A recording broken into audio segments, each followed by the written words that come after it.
इतने बड़े प्रोजेक्ट लेके आ रहे हैं कि ऐसे रोड बनाएंगे कि जो 200 साल तक चलेंगे, यानी कि 3 पीढ़ियां जो है ना वो देखेंगी, वो रोड जो मौजूद है वो उनके आने वाले बच्चे, फिर उनके आने वाले बच्चे।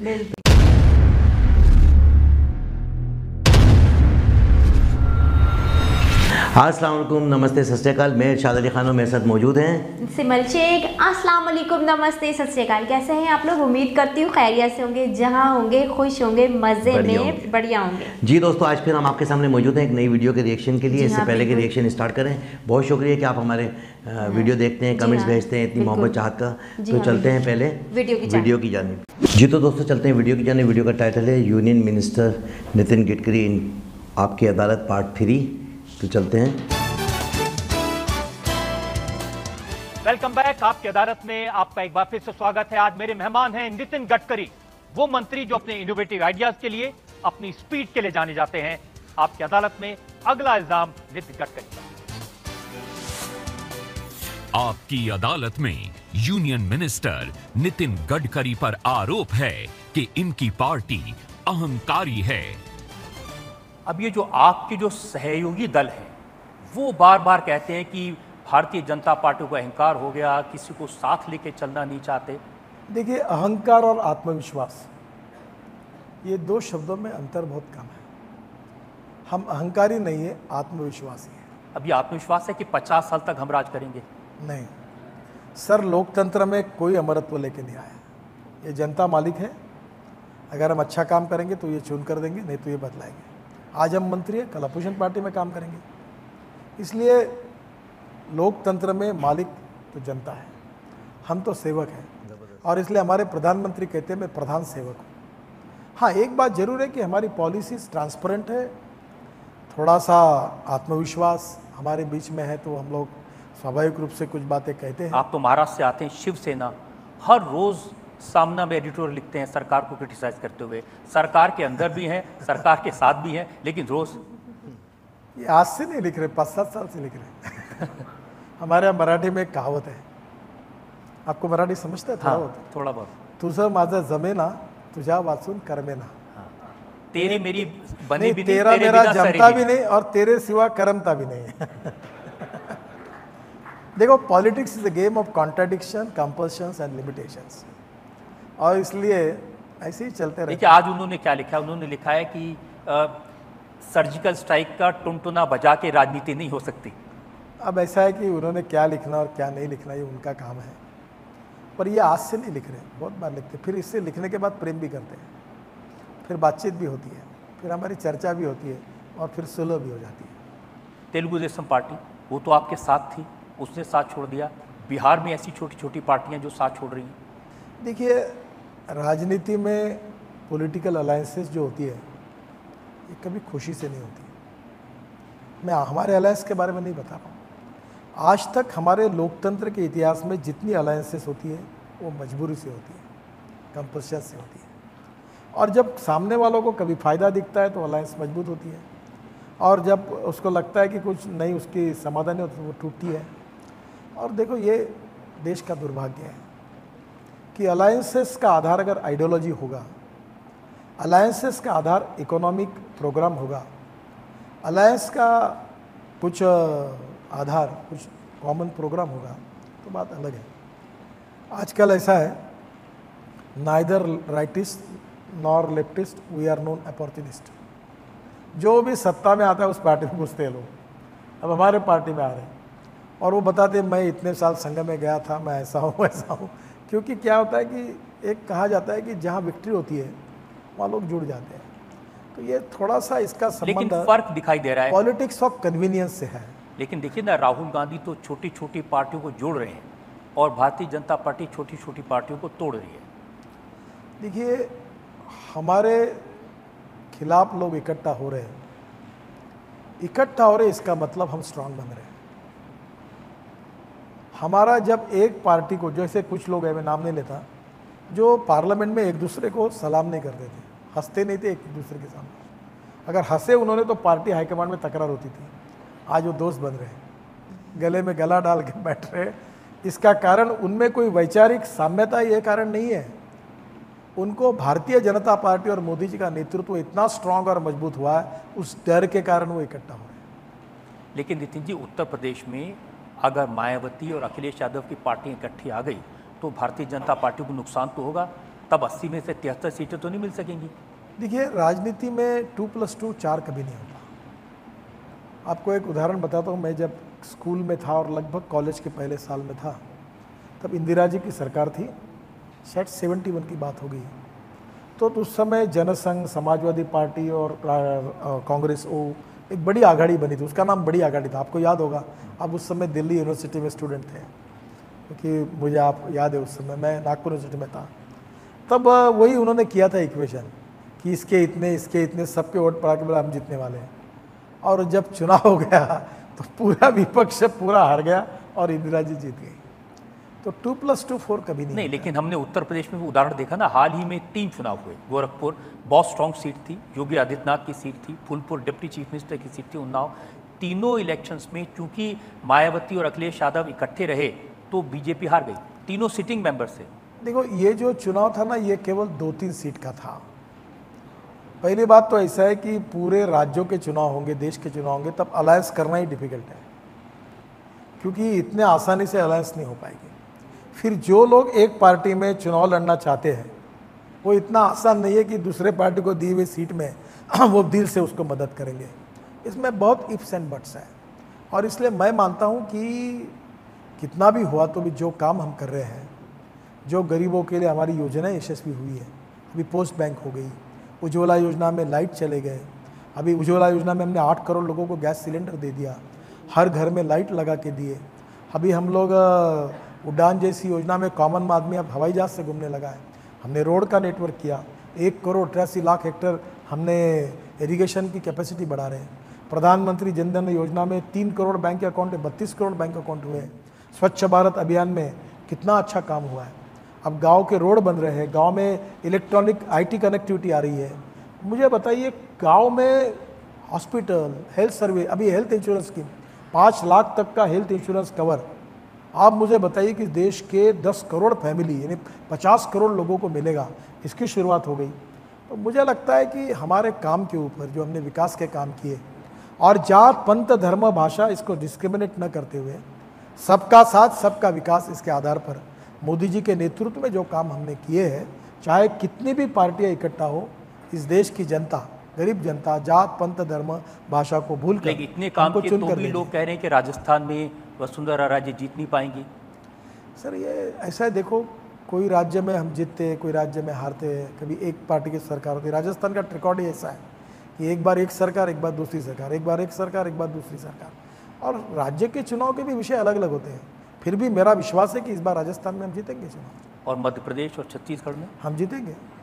आपको नहीं लगता कि एंटी इनकम्बेंसी 22 साल से सरकार चल रही है? तो देखिए, वो होने के बाद भी जो पॉजिटिव काम किया है, शिवराज जी ने किया है, रमन सिंह जी ने किया है, मुझे लगता है कि हम चुनाव जीतेंगे। बहुत सारे लोग यहाँ पर जो मौजूद हैं ये सवाल पूछना चाहते हैं। रोड्स की जो सिचुएशन है सर, वो बड़ी ख़राब हो जाती है बारिश के दिनों में। एक दिन पानी खड़ा रहे तो 1-1 फुट के गड्ढे पड़ जाते हैं, उससे गाड़ियाँ भी खराब होती हैं, नेशनल का नुकसान होता है।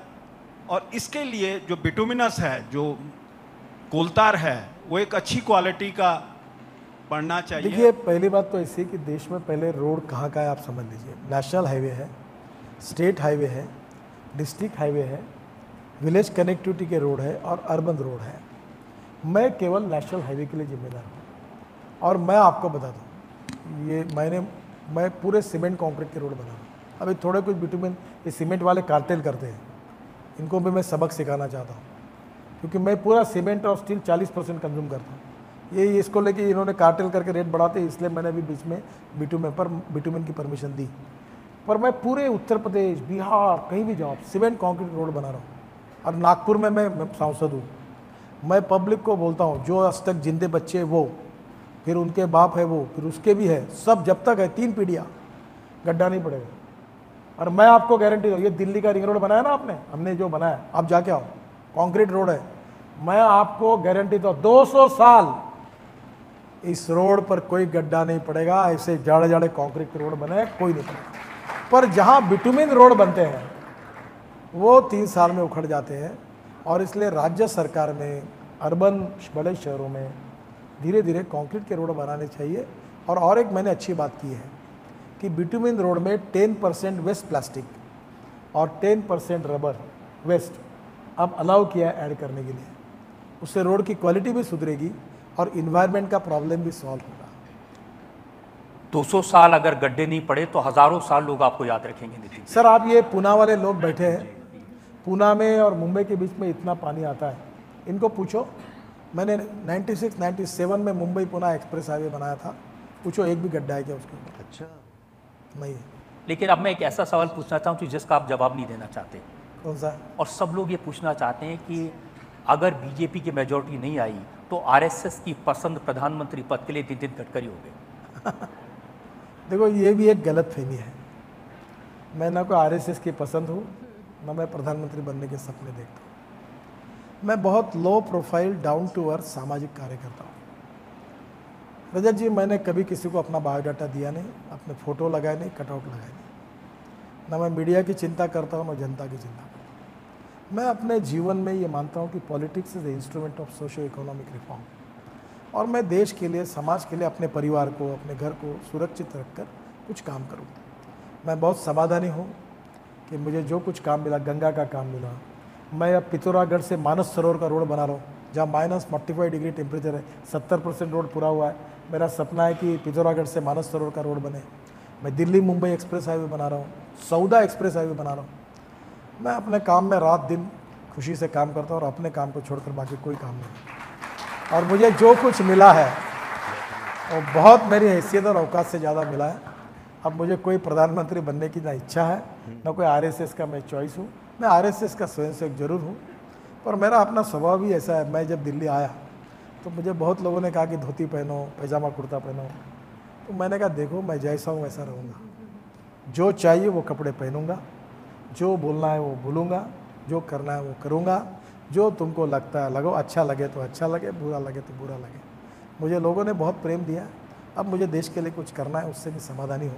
मुझे इस विवाद में भी मत डालिए, ना मैं सपने देखता हूँ, ना मुझे बनना है, ना मेरी तकलीफें बढ़ाई आप। हमारी दुआ है कि आप जैसे वैसे ही बने रहिए, ऐसे ही काम करते रहिए। एक और ब्रेक के हम रुकते हैं और इस ब्रेक के बाद आपकी अदालत में नितिन गडकरी पर इल्जाम और तो सवाल आपका एक। जी सिमल, आपने देखा कि नितिन गडकरी साहब, यानी कि इनकी तो बातें ही माशाल्लाह से जो है ऐसी है कि बहुत ज़बरदस्त। हाँ बिल्कुल, ना ही कोई लालच, ना कुछ और चीज़, ना ही कोई तमन्ना के। कितनी बड़ी बात है कि एक इतनी बड़ी पोस्ट पर इतने बड़े मिनिस्टर होने के बाद ये कह रहे हैं कि मेरी अपनी औकात से मुझे अल्लाह ताला ने ज़्यादा दे दिया और मुझे और मज़ीद कोई तमन्ना नहीं है। और जैसे मैं काम कर रहा हूँ, यानी कि अपने काम से आज भी जो है ना वो उनको मोहब्बत है कि मैं अपने काम से, अपने परिवार से मोहब्बत करता हूँ। यानी कि मैं जो भी काम कर रहा हूँ, जितना भी कर रहा हूँ, मैं इसमें बहुत खुश हूँ। इससे आगे की मुझे तमन्ना नहीं है। और मैं नहीं चाहता कि मैं पीएम बनूं या मैं इन झंझटों में पड़ूं। मैं बस अपने इसमें बहुत खुश हूँ कि मैं ड्रेस पहनूं या लोगों को इम्प्रेशन डालूं कि मैं जो है ना माना गांधी जी जैसे लिबास पहनता हूँ, या जो है ना मैं भी जो है ना गांधी जी जैसे जो है विचार तो रखते हैं लेकिन उनके विचारों पर काम भी कर रहे हैं। लेकिन ऐसा नहीं है कि उन किसी को जो दिखावा करके जो है मैं ज़िंदगी गुजारूँ, जैसा हूँ वैसे ही ज़िंदगी गुजारूँ। सही कहा, मैं जो पहनूं, जो बोलूं, कुछ भी खाऊं, अगर आपको मुझे पसंद करना है तो करें, नहीं करना है तो नहीं करें, लेकिन मैं अपने आप को ऐसे ही रखूं। मैं अपने काम से मोहब्बत करता हूं। बहुत अच्छी बात। काम के आप ये देखो इंतहा देखें कि अभी आप बता रहे हैं कि इतने बड़े प्रोजेक्ट लेके आ रहे हैं कि ऐसे रोड बनाएंगे कि जो 200 साल तक चलेंगे, यानी कि 3 पीढ़ियां जो है ना वो देखेंगी वो जो मौजूद है, वो उनके आने वाले बच्चे, फिर उनके आने वाले बच्चे। तो ये बहुत बड़ी बात है कि 96 में इन्होंने एक रोड बनाया जो कि आज तक जो है मौजूद है और बिल्कुल सही है असली हालत में दिल्ली में। और वहाँ के जो लोग बैठे हुए थे उनकी तरफ भी इशारा दी कि भाई ये मेरा प्रूफ है, ये बताएंगे कि कोई 1 इंच का भी जो है खड्डा नहीं पड़ा। वो कह रहे हैं ना, मैं सिर्फ सीमेंट बहुत अच्छी क्वालिटी का डालता हूँ। हाँ, सीमेंट वाले जो है वो करते हैं, डंडी मारते हैं, लेकिन मैं उनके ऊपर फुल नज़र रखता हूँ। मैं अच्छे से अच्छा कोशिश करता हूँ कि सीमेंट आए। बिल्कुल देखो कि एक बंदा जिस फील्ड से रिलेटेड हैं उस काम को जो जानते भी हैं, पहचानते भी हैं, फिर ऐसे लोगों को अपने साथ रखा हुआ है कि वो चेक करते हैं कि आया ये सही हालत में है या नहीं है। तो ये चेक एंड बैलेंस करना जो है बहुत ज़्यादा ज़रूरी होता है। और हम हर वीडियो में यही कहते हैं कि इन जैसा मिनिस्टर हमने देखा नहीं, और यकीन करें कि जितनी काम की मोहब्बत और चाहत से ये अपना काम करते हैं उसी वजह से जो है जाने पहचाने जाते हैं। और मोदी जी के साथ जो चंद एक नाम है उनमें सर फहरिस्त इनका भी नाम है कि जो कि इतनी अच्छी जो है ना इंफ्रास्ट्रक्चर जो है इन्होंने बनाया और बड़ी अच्छी प्लानिंग देते हैं मोदी जी को। और जो मोदी जी के विचार हैं उनके ऊपर जो है ये चल रहे हैं, उन्हें पता है मोदी जी को कि मैंने इन्हें ये काम दे दिया, ये काम हो जाएगा। योगी जी को मैंने काम दे दिया, काम हो जाएगा। इनके कुछ ऐसे मिनिस्टर हैं इंडिया में जिनको कि दे दिया और अपनी काम की मुनासिबत से भी ज़्यादा काम करते हैं, अच्छा काम करते हैं। जी हाँ, और सिंसियर हैं बहुत ज़्यादा। और मैं क्या बोलूँ इनके लिए तो अल्फाज ही नहीं है कि जितनी तारीफ़ की जाए वो कम है। तो दोस्तों आपने देखा कि कितनी ज़बरदस्त और कितनी महारत के साथ इन्होंने जो है ना अपने जो है ना सवालों के जवाब दिए और खुशी खुशी और कहीं पे भी ऐसा नहीं लगा कि उन पे ये इल्ज़ाम आते तो वो घबरा गए या उन्होंने कहीं पे कोई गलत किया हो तो उसके लिए वो परेशान हो गए। कहीं पे भी ऐसा नहीं लगा। और कोई भी इल्ज़ाम लगा तो पहले वो उस इल्ज़ाम पे हंस रहे कि ये इल्ज़ाम मुझ पे लगा है, तो ऐसा तो मैंने कुछ किया भी नहीं। बहुत बाखूबी तरीके से उन्होंने आंसर किया और बहुत प्यारे तरीके से आंसर किया उन्होंने, और लोगों के आंसर्स भी किए, वो भी बहुत ज़बरदस्त उन्होंने किया। तो अच्छा, मैं ये देख रहा हूँ कि अभी हालिया इलेक्शन हुआ है उसके बारे में भी इन्होंने डिस्कस की कि ये इतनी टफ इलेक्शन था और कैसे आप लोग जो जीत गए, इतने सारे जो है ना कैंडिडेट खड़े हुए थे। उन्होंने बताया कि हमारे जो काम थे ना उन कामों की वजह से, यानी कि हज़ारों करोड़ों लोगों को जो है ना घर की वो दे दी, कनेक्शन दे दी, गैस के, फिर लाइटें पहुँचा दी, यानी कि रोशन इंडिया को जो है रोशन कर दिया। और आपने वो हर घर वो सुना वो कहते हैं गाँव में भी रोड सड़कें डल रही हैं, सड़कें डल गई। फिर IT का सारा सिस्टम लेके चले गए। फिर हेल्थ के हवाले से भी बहुत काम हो रहा है। बिल्कुल बिल्कुल हेल्थ के हवाले से सारे काम ले लिए।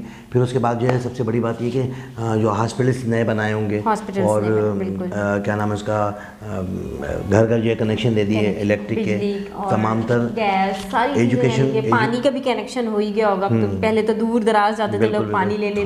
फिर वो टॉयलेट का एक मसला था, वो भी इन्होंने काफ़ी हद तक जो है हल किया। और जो हम देख रहे हैं कि मज़ीद जो है काम होते चले जा रहे हैं और इंडिया जो है बहुत ज़्यादा पीक पर जो है तरक्की कर रहा है। और मैं समझता हूँ कि जो लोग गाँव में रहते थे जिनको ये बुनियादी सहूलियत नहीं थी वो तमाम तर चीज़ें जो है उन तक पहुँच गई। और कुछ लोगों को नहीं पहुँची तो उनको तमन्ना है कि भाई हमारे घर में भी आ जाएगा, क्योंकि स्टेप बाय स्टेप काम हो रहा था।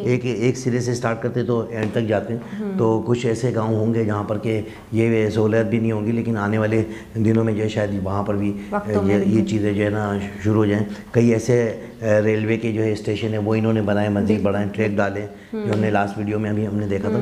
तो मैं समझता हूँ कि इंडिया जो है बहुत ज़्यादा तरक्की कर रहा है और मुख्तलिफ मुल्कों के साथ मिलके भी उन जो है ना रेलवे के निज़ाम को बेहतर करने में जो है मैं समझती हूँ जिस मुल्क में काम होगा वो मुल्क तरक्की करेगा।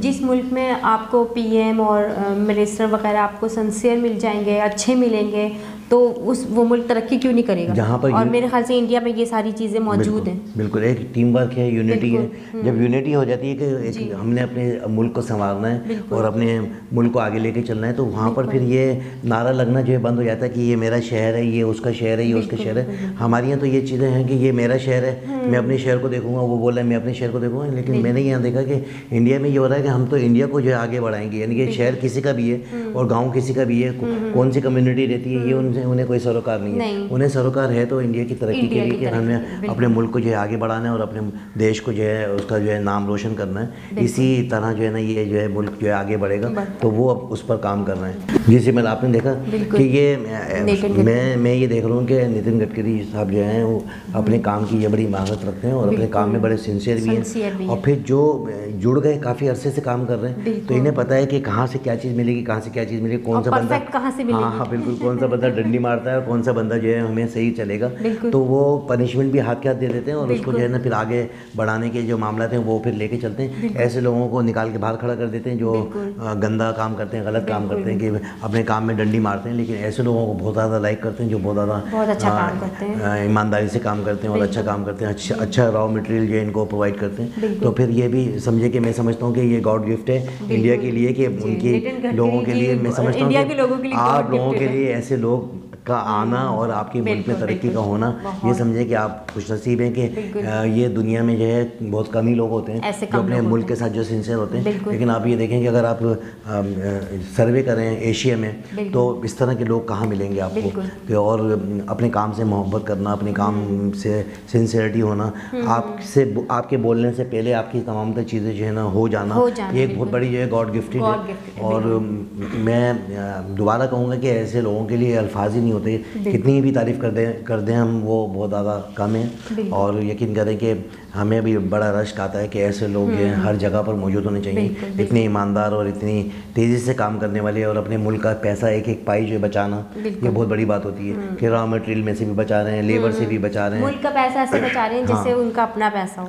चाहे तो इतनी बड़ी पोस्ट पर बैठ के फिर वहाँ पे ऑस्ट्रेलिया में जिस तरह लोग मनाते हैं, ऑस्ट्रेलिया में ले लिए घर, ले लिए अमेरिका में घर, ले लिए बहुत सारे, यूएई में जो है जाके जो है अपनी जो बेंगलोर बना ली। तो इस तरह की चीज़ें यहाँ पर नज़र नहीं आ रही हैं। उसकी एक मेन वजह ये कि ये काम से सिंसियर है, अपने मुल्क से सिंसियर हैं और अपने घर से सिंसियर हैं। तो दोस्तों आपने देखा कि नितिन गडकरी की ये पार्ट 3 था और पार्ट 4 भी जो है हम इंशाल्लाह बहुत ज़्यादा जल्दी जो है ना उस पर रिएक्शन देंगे। तो इसके साथ ही मुझे और सिमल शेख को इजाज़त दें। चलते चलते हमारा एक मैसेज है वो सिमल बताएंगे। जी हाँ बिल्कुल, अपना बहुत सारा ख्याल रखिएगा और चैनल को लाइक कमेंट सब्सक्राइब करना नहीं भूलिएगा। तो मिलते हैं नेक्स्ट वीडियो में, जब तक के लिए अल्लाह हाफिज़।